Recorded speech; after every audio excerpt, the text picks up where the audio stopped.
Welcome to Crime Over Wine Weekly. It's Monday, July 8th. I'm Heather Holley, and here are your crime headlines. Sean Diddy Combs faces new accusations of trafficking and sexual assault. Former adult film star Adria English filed a lawsuit against the rapper last week. In court documents, English claims Combs forced her to engage in sex acts with guests during his, quote, white parties between 2006 and 2009. In a statement, Combs' attorney calls the allegations, quote, baseless. This is the 9th lawsuit filed against Combs since last year. A former British nurse was sentenced to another life term for trying to kill a premature baby. Lucy Letby was found guilty after a retrial last week. During her original trial, Letby was convicted of murdering 7 babies and attempting to kill 6 others. She was acquitted of 2 counts of attempted murder, and there were 6 other charges the jury couldn't reach an agreement on, including the one at the center of this retrial. Police are now reviewing 4,000 admissions into neonatal units where Letby worked and investigating whether the hospital she worked at should face corporate manslaughter charges. A Massachusetts judge declared a mistrial last week after the jury became deadlocked in Karen Reed's murder trial. Reed is accused of killing her Boston police officer boyfriend, John O'Keefe, in January of 2022. Investigators say Reed intentionally ran over O'Keefe with her SUV and left him to die in the snowstorm. The defense claimed Reed was framed and that O'Keefe's colleagues killed him. Reed was charged with second-degree murder, manslaughter while operating a vehicle under the influence, and leaving the scene of an accident resulting in death. The prosecution intends to retry Reed. Thanks for joining us for another episode, and here's some good news. Y'all don't have to listen to just me this week. Michelle's back. Welcome back, Michelle. Hello, how are you? I'm good. How are you? You were greatly missed. Yes, I'm doing a heck of a lot better, so sorry about that. But we're here, we're back, and I'm parched. You're parched. Is that a cue to jump into the wine? Actually, I've been good. I haven't drank any of it yet, but I don't know if I'm just craving like red wine right now, but I'm really like interested in trying this. Could it possibly be the name? Could the name be appealing to you? It is, because this brand this isn't the first time we've done this brand, Ménage à Trois, but I didn't know that they had so many different wines. Like, I guess I've just never paid attention enough, and I'm like, holy cow. So, and I hadn't heard of this particular one until I was on the hunt for it. So, I don't know. I'm very much looking forward to this today. Yeah, so we're about to try the Ménage à Trois Midnight. They describe it as, the time has come to explore your deepest, darkest desires with Ménage à Trois Midnight. A gorgeous garnet color in the glass, this luxurious blend wraps you up in a velvety embrace. Voluptuous blackberry and plush spiced plum flavors seduce your palate, while hints of mocha and exotic spice linger on your lips like a stolen kiss. Silky and smooth with a long, powerful finish you'll wish midnight could last forever. Ooh. Okay, Cinderella. Okay, I'm excited for this one, and it smells really good. Oh my gosh, I like that. I do. It's complex. I'm trying to figure out what I'm tasting. I just got smacked in the face with a Ménage à Trois. You really it has a ton of flavor. Like, it almost gets you like right here, which I know this is a podcast, so nobody can see like what I'm pointing at. But so she's looks like she's choking herself. Like, like it gets you like, what are those? Your like air pipes? Your salivary glands? I don't know. Fisher's thyroid. I don't have one of those. I do have one, but mine doesn't like me. Mine didn't either. It grew cancer, so we cut it out 2 years ago today, actually. Really? Mm-hmm. Congratulations. Thanks. So I'm still it's bold, but it is soft. Yeah, So I agree. I like that. And I think this is going to be another one where as we drink it through the episode, the flavors are going to kind of shift some. So looking forward to seeing what that's going to taste like in about 20 minutes. And like the end of it is like very, like it says in the description, silky and smooth. Like it's not like dry. You know what I mean? Like how some reds really are. I want to. Do you know the on TikTok the popular like murder your husband robe? Mm-mm. Oh, okay. Um, so it's like in like the movies where the women like have they're usually like silky or sheer robes and they have like the feathers on the sleeves and they're like this really grandiose old Hollywood type thing. Yeah. TikTok's called them like husband murderer robes, but um I want to wear one of those and drink this. That's very Yes, specific. I would like to be on a chase lounge made of velvet, wearing one of those robes and drinking this. All right. Well, um, I know Liam's listening in. Liam, we're gonna have to make this happen for Heather. Indulge in my We have a fantasies, heads make them come true. We have a lot for you coming up on Crime Over Wine Weekly, including it's been 4 decades since a North Carolina mom left for the store and never came home. Plus, investigators believe they know who killed Angel Baby Doe.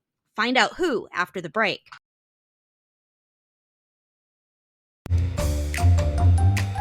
Crime Over Wine is sponsored by BetterHelp.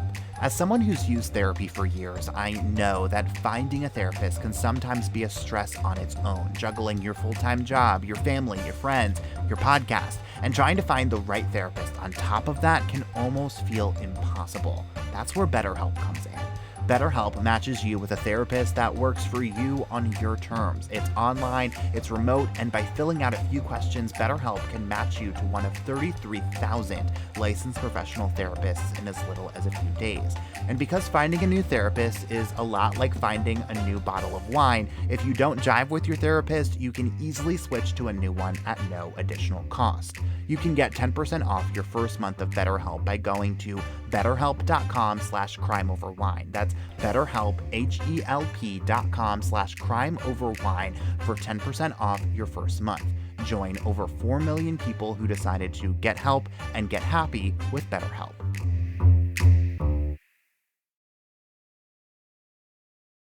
Welcome back. It's been 40 years since Sandra Ross disappeared in North Carolina. On the day she went missing in January of 1984, investigators say she told her husband she was going to the pharmacy in search of an item for her baby, but she never returned. Her husband reported her missing. Investigators believe Sandra never actually made it to the store.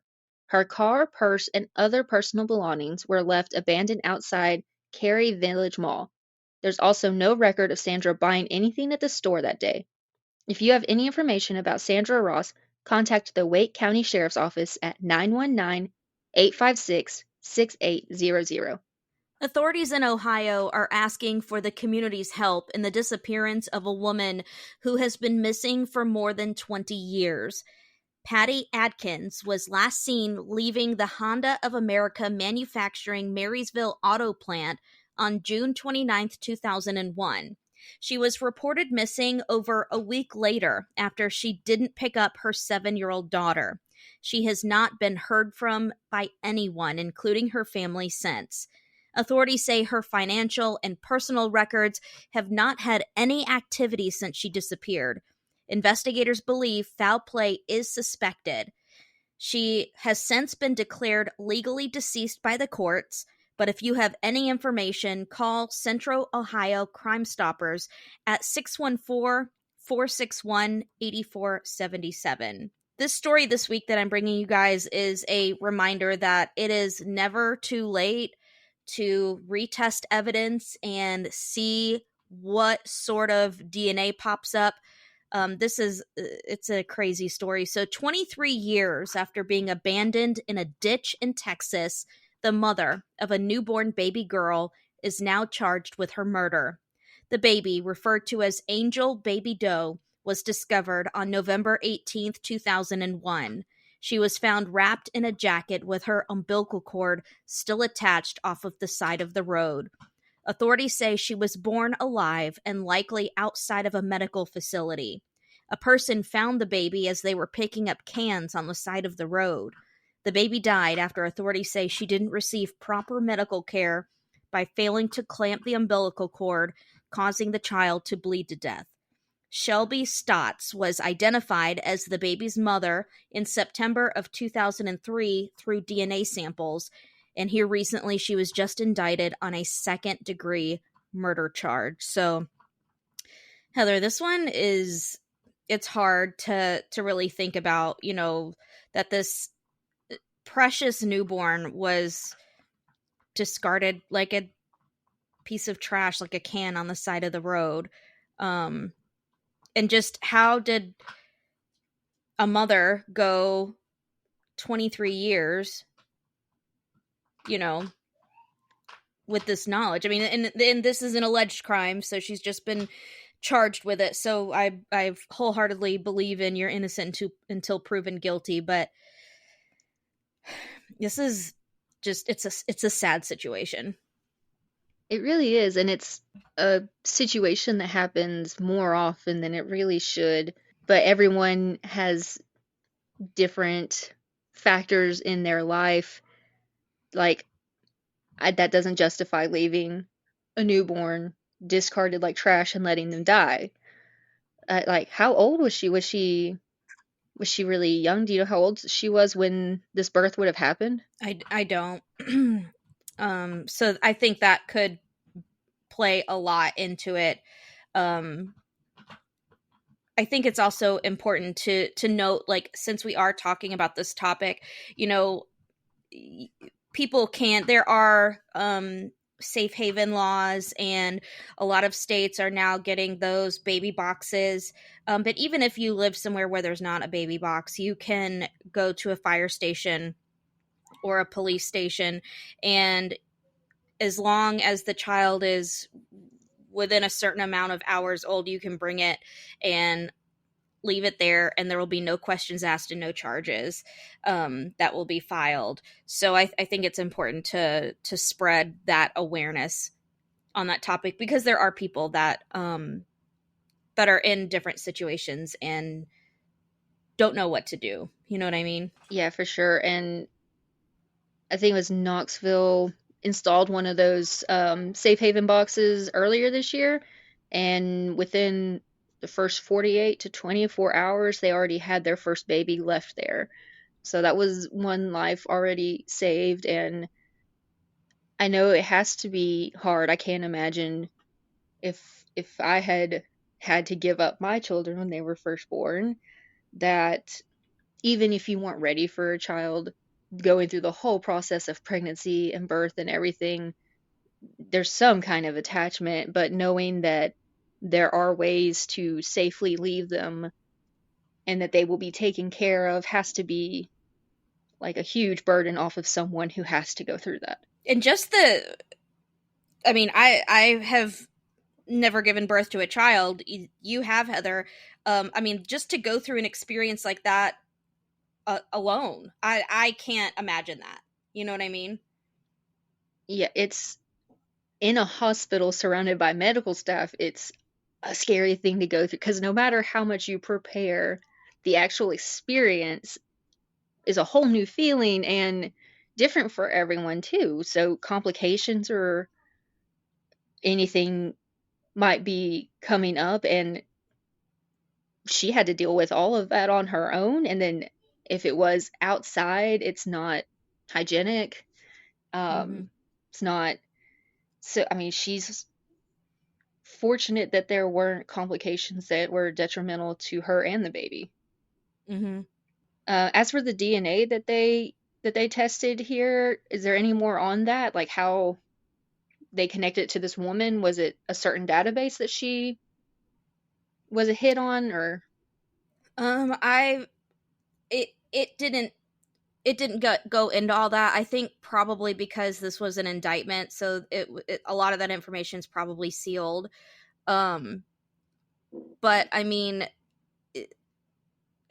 kudos to the investigators, because here this little baby was found, not even with a name, Angel Baby Doe, and 23 years of no information. And then they didn't stop. You know what I mean? They continued to work on it until they could arrest someone in the case. I think that deserves to be highlighted. Definitely that it had to be a cold case, but that agency kept up its due diligence and continued to test things. And I think we kind of forget sometimes just how new DNA actually is and how easy it has become to test it. It didn't always happen like that. Mhm. And that's why we hear about retesting older cases, because that technology wasn't there. Mhm. Still to come on Crime Over Wine Weekly, could recent leads in a 25-year-old missing persons case bring a South Carolina team home? Plus, an update to a case we first told you about when we first started Crime Over Wine Weekly.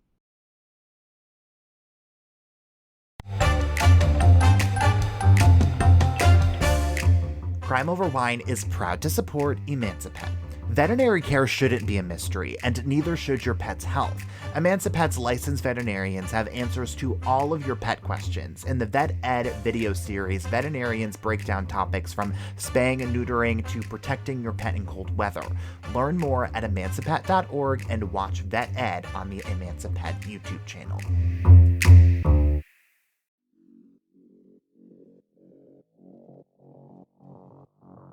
Hello, Crime Over Wine listeners. I am Rachel. And I'm Heather. We are the hosts of Like Mother, Like Murder. We bring you the good, the badass, and the crime. Each week, we bring you stories from missing and murdered, to survivors and women who empower you. and of course, some mom talk sprinkled in. Check us out wherever you get your podcasts at Like Mother, Like Murder. And give us a follow on social media so that we can say hi. Okay, love you, bye. Okay, love you, bye.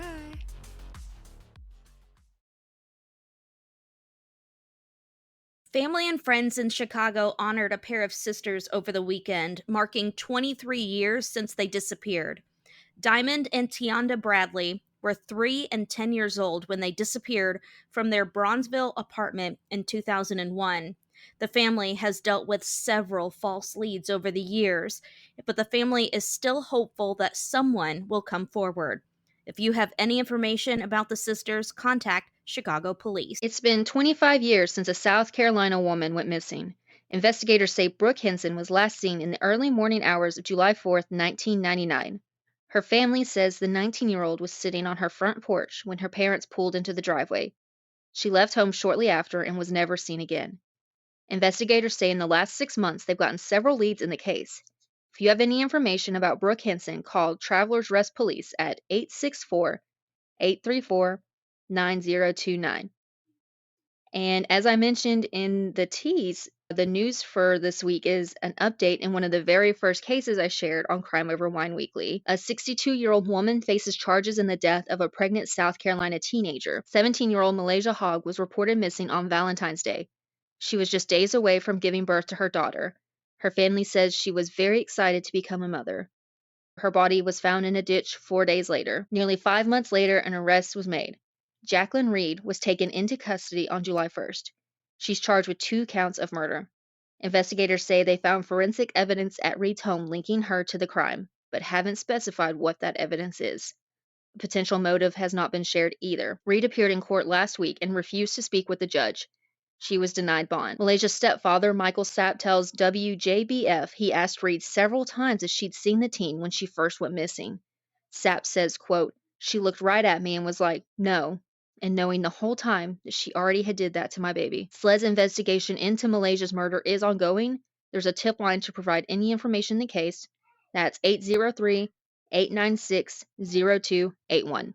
I'm really interested in what forensic evidence they have. Yeah, that they found in the house. And the fact that this stepfather says that he asked this woman several times about Malaysia indicates to me that there's at least some acquaintance relationship between them, whether she's a neighbor or something along those lines. For him to have gone to her and been like, "Have you seen Malaysia?" indicates that she knew the teen. Yeah. So I don't know if the forensic is a weapon or if the scene was in the house. I'm sure that those details will come out during the trial. And I wonder, so with it saying her refusing to speak to the judge, is that because she's like invoking her right to remain silent, or is she just like not being cooperative at all. I don't know. What WJBF reported was that she literally told the judge, "I don't want to talk to you." And he said, "Okay." How old is she? 62 years old. Oh, wow. That makes, like, the the whole question surrounding, like, a motive, like, even bigger. Like, you try to wonder what at 62 years old would drive you, allegedly, to wanna kill someone. Yeah, a young pregnant girl, like, who was really excited to be a mom. Like, her whole family was excited. The baby had a name. They had prepared a place in the home for it. This whole family is heartbroken. I wonder if Reed has any sort of connection to the baby's father. I don't know because they haven't mentioned him in any of the reporting I've seen. So I don't, maybe. I don't know. I'm just circling the rabbit hole. I know there are a lot of unknowns still, but when we first reported on this, all we had was pregnant teen found dead in a ditch, no clues whatsoever. So I'm excited, not excited, but look forward to hearing in court the prosecution lay the evidence out, because for the first at least 3 months there wasn't really any public movement in this case.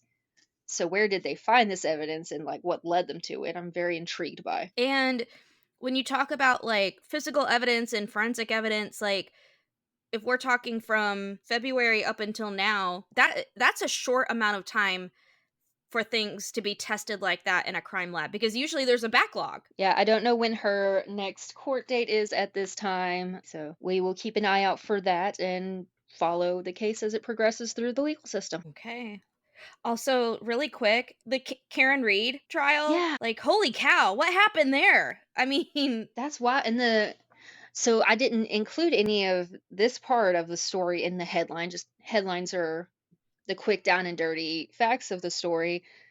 But there's like a lot of conspiracy theories and people that were outside the courthouse, like supporting her, and then people supporting the O'Keeffes and clashing outside of this courthouse like this is some like reality TV or basketball game or something. Like, this is a murder trial, and y'all are out here wearing pink t shirts with slogans and stuff, trying to support this woman. And that is wild. I'm sorry, true crime community. I think you little wild there. I wonder if part of the reason why the jury couldn't agree is just because of how inflamed everything got. And, having that burden on your shoulders. That's hard. That is hard, having to figure out if someone is guilty or not, and that, especially when you're talking about a murder case, you're literally deciding someone's fate, and some people just can't, they don't like that responsibility. I understand that. Yeah, because they technically deadlocked Friday, and the judge was like, go back, try again. And so they did again Monday, and they're like, despite our best efforts, we are all cannot agree. It's crazy. That trial went on for weeks and weeks. It was a 9-week trial, and now O'Keeffe's family's gonna have to go through all of this again. She's gonna have to go through all of this again. I feel so bad for all the parties involved that have to go through this trial and relive everything again. Yep. That's why trials fascinate me. Like, I will always say this, trials just fascinate me, and how they play out, and all of the factors and things that go into it, and the decisions from the judge as to like what's allowed, what's not, like kind of like the guardrails that trial they have to follow. Like, it just all is fascinating to me. So anyway, I know that wasn't like one of our main cases, but I had to bring it up. I feel that's fair. If there's a very interesting like headline, we have the ability to discuss it further, we definitely should. So I think our viewers would want that, or listeners, whatever y'all are. Are you enjoying your Ménage à Trois? Ménage à Trois Midnight. I am. Like, I totally am. I really like this. It definitely is like it's an easy wine to drink, especially for a red. Yeah. Because sometimes reds like are very like heavy. Yeah, it probably has been about 20 minutes since we first started talking about this. So I do think it's kind of gotten a little silkier with time. And it's one that you can drink alone too. I'm okay with not pairing this with anything, because we've had a few in the past where I'm like, it tastes fine, but it definitely needs to be with something. Yeah. I agree. And I don't remember when we had Ménage à Trois before. Maybe that was the week I was out that you and Liam had it. But if y'all didn't touch on this, the company's name comes from the fact that they use 3 different grapes. They're not just weirdos. Oh, okay. I didn't know that. Well, thanks for listening, everyone. If you just can't get enough of Crime Over Wine, follow us on Facebook, Twitter, and Instagram. And we will see you next Monday for the next episode of Crime Over Wine Weekly. Proud member of the Podnuga Network.